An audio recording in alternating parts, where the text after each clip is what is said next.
Querido irmão, querida irmã, para esta segunda-feira da 20ª semana do tempo comum, nesse dia 15 de agosto, temos como proposta de reflexão o texto de Mateus, capítulo 19, do versículo 16 a 22. Naquele tempo, alguém aproximou-se de Jesus e disse: Mestre, que devo fazer de bom para possuir a vida eterna? Jesus respondeu: Por que me perguntas sobre o que é bom?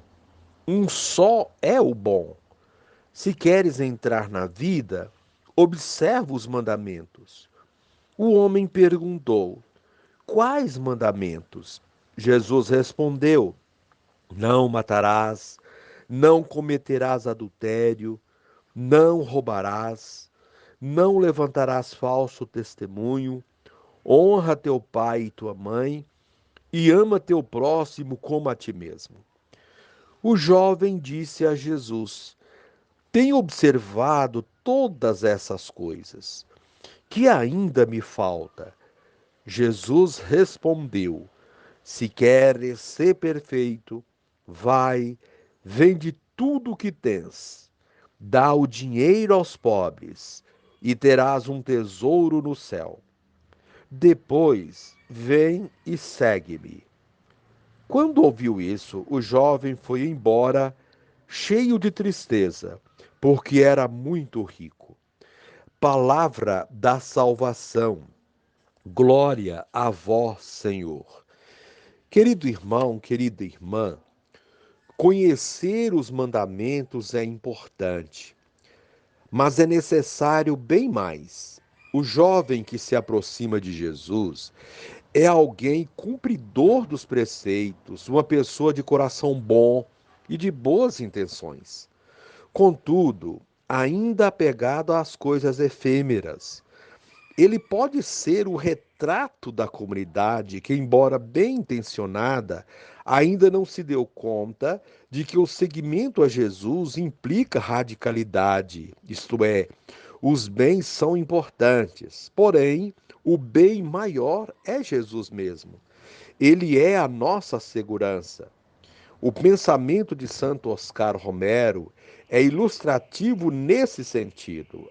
Entre aspas, quantos hão que não dizem ser cristãos porque não têm fé? Tem mais fé no seu dinheiro e em suas coisas do que no Deus que criou tudo. Fecha aspas.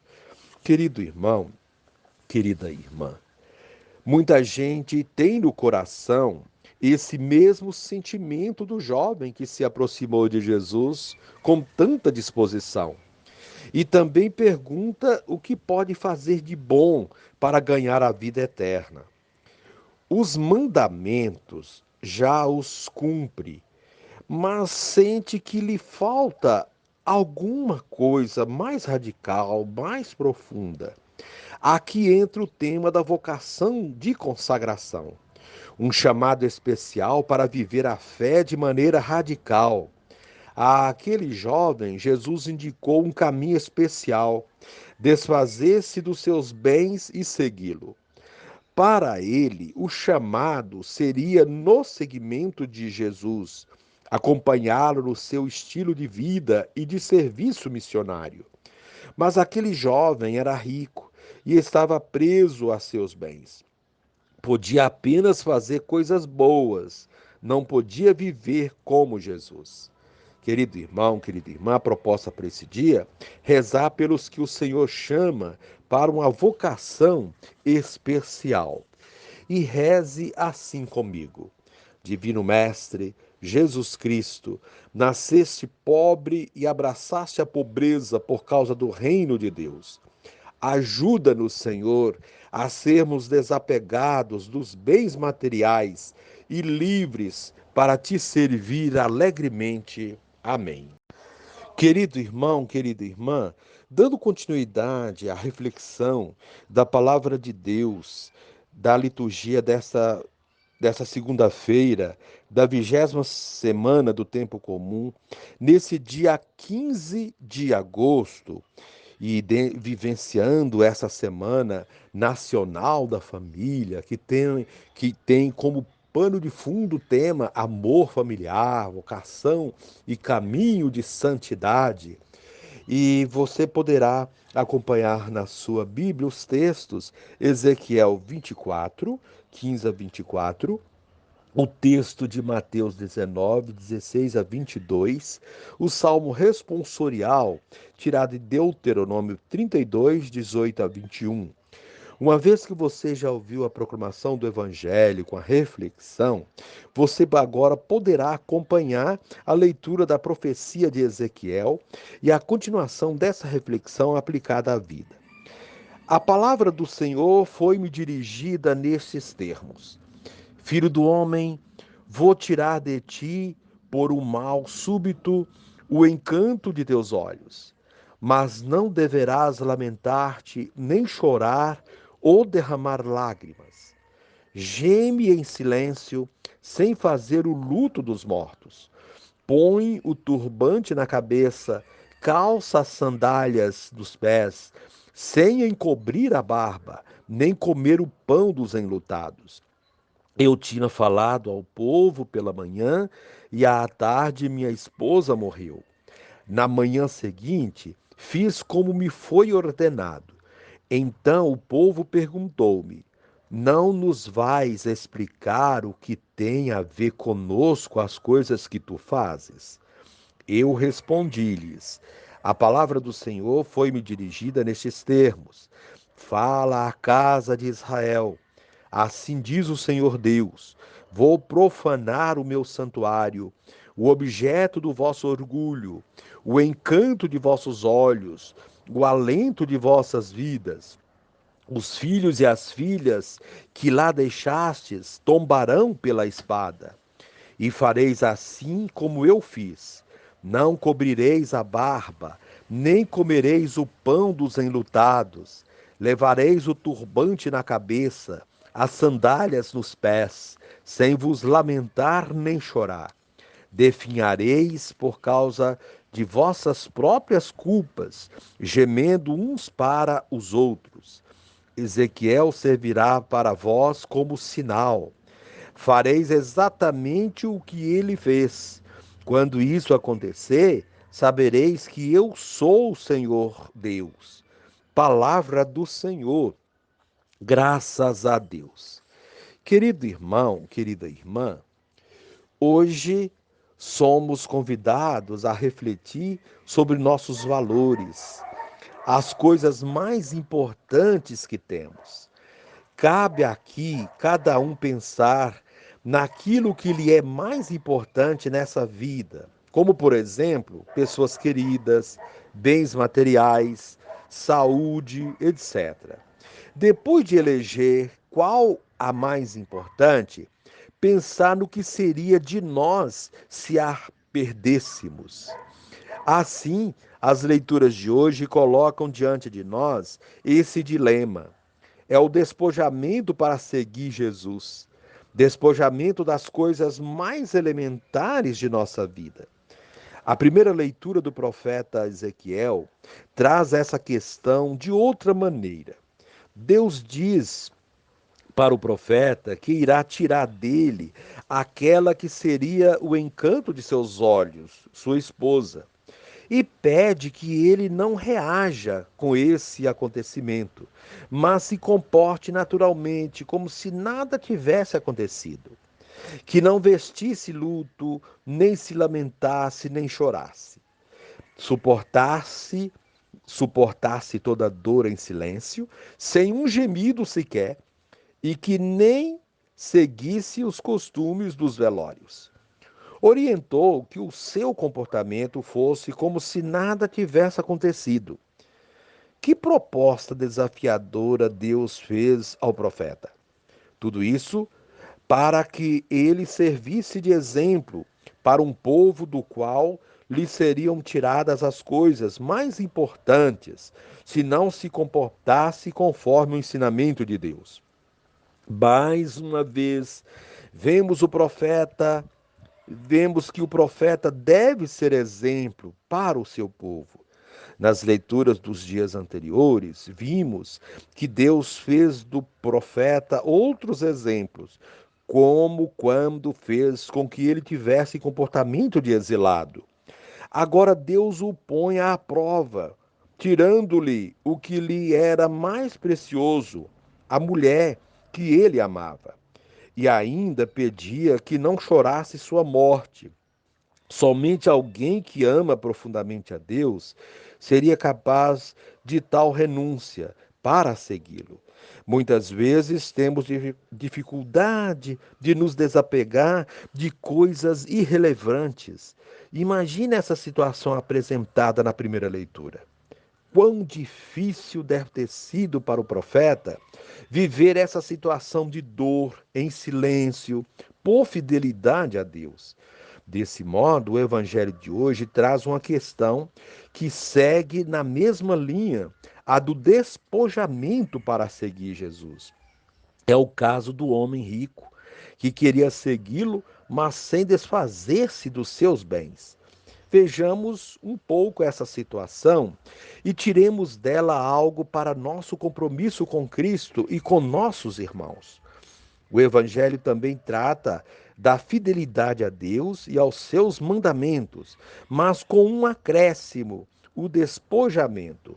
Um jovem rico procura Jesus e pergunta o que ele deve fazer de bom para possuir a vida eterna. Ele já possuía tudo o que queria de bens materiais, mas seu dinheiro não possibilitava que comprasse a vida eterna. Ele imaginava que a pudesse comprar, pois já havia comprado de tudo. A primeira resposta de Jesus é uma repreensão, pois o jovem está equivocado com o conceito de bom. Bom é Deus e nada mais.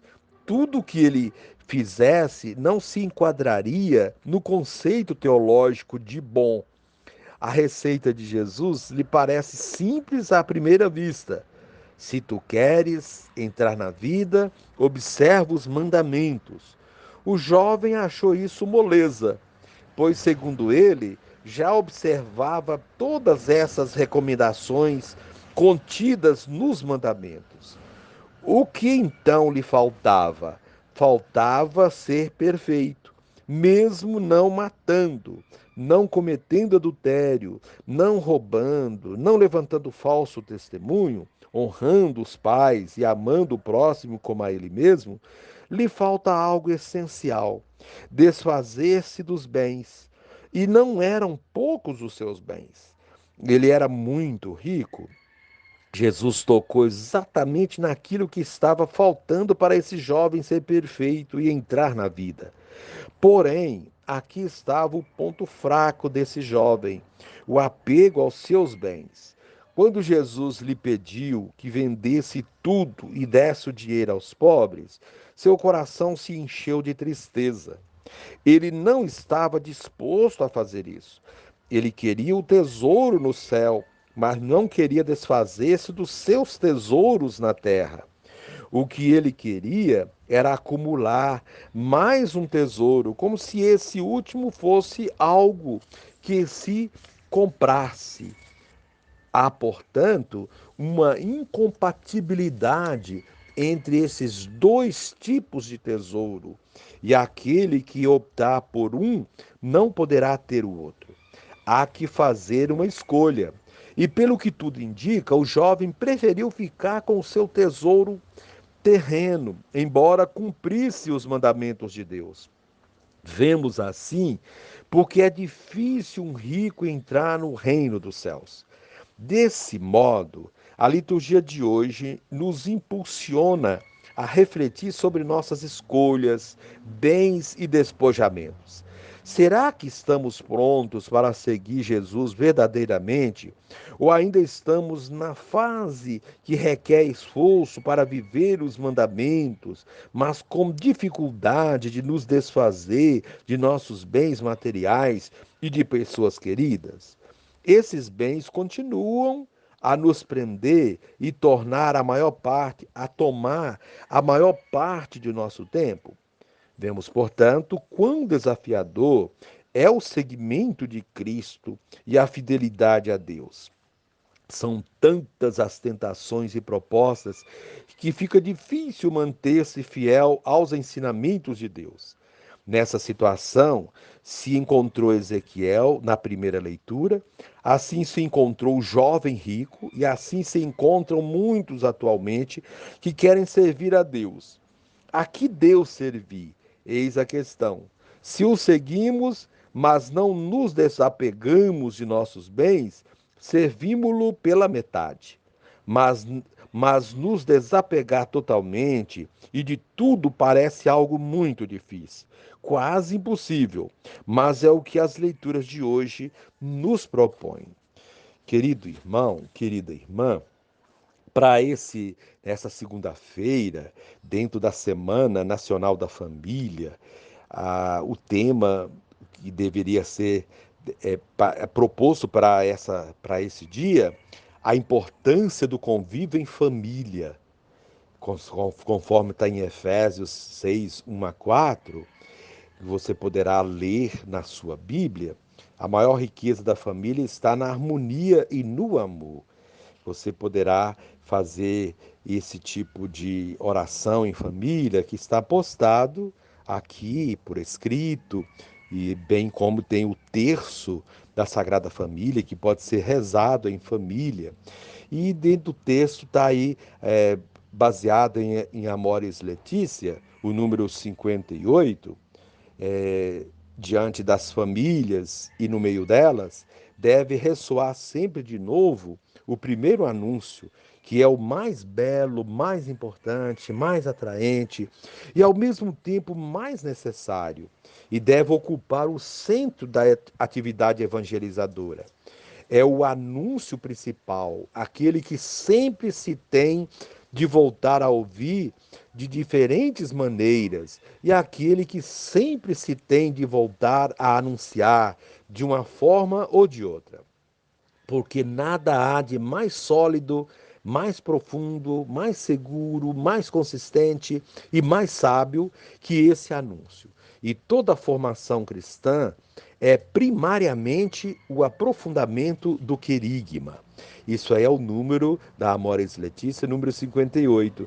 Também tem o número 63 da Amoris Laetitia. Jesus, que reconciliou em si todas as coisas, voltou a levar o matrimônio e a família à sua forma original. Marcos 10, 1 a 12. A família e o matrimônio foram redimidos por Cristo. Efésios 5, 21 a 32. Restaurados à imagem da Santíssima Trindade, mistério de onde brota todo o amor verdadeiro. Então, a aliança esponsal, inaugurada na criação e revelada na história da salvação, recebe a revelação plena do seu significado em Cristo e na sua igreja. O matrimônio e a família recebem de Cristo, através da igreja, a graça necessária para testemunhar o amor de Deus e viver a vida de comunhão. Então, a proposta para esse dia também, faça a contemplação do texto da Sagrada Família, que está aqui postada, e um gesto concreto, convidar mais famílias a participarem no dia seguinte e rezar junto com a sua família. Encerrando este momento, acompanhe comigo a oração da Sagrada Família. Jesus, Maria e José, em vós contemplamos o esplendor do verdadeiro amor. Confiantes, a vós nos consagramos. Sagrada Família de Nazaré, tornai também as nossas famílias lugares de comunhão e cenáculos de oração, autênticas escolas do Evangelho e pequenas igrejas domésticas. Sagrada Família de Nazaré, que nunca mais haja nas famílias episódios de violência, de fechamento e divisão, e quem tiver sido ferido ou escandalizado, seja rapidamente consolado e curado. Sagrada Família de Nazaré, fazei que todos nos tornemos conscientes do caráter sagrado e inviolável da família, da sua beleza no projeto de Deus. Jesus, Maria e José, ouvi-nos e acolhei a nossa súplica. Amém.